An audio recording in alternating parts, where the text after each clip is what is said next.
বাংলাদেশের মানুষের মধ্যে বেশিরভাগই আপনি সাধু। কেমন সাধু? ধরেন আমাকে দিয়ে আমি বুঝাচ্ছি। আমি যতদিন একটা পদের মধ্যে অথবা একটা চেয়ারে বসতে না পারবো ততদিন পর্যন্ত আমি খুব ভালো মানুষ। আমার মধ্যে মানে সততা, আদর্শ, নীতি, নৈতিকতা সব পাবেন।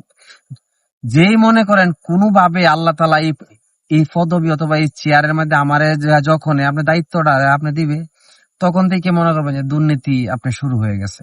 হয়তো আমার পরিবারের মাধ্যমে দুর্নীতি শুরু হবে, নয়তো আমার আত্মীয় স্বজন, নয়তো আমার বন্ধু বান্ধব, নয়তো আমার সন্তানাদি অথবা আমার স্ত্রী এর এই দুর্নীতির সাথে জড়িয়ে যাবে। এটাই বাংলাদেশ।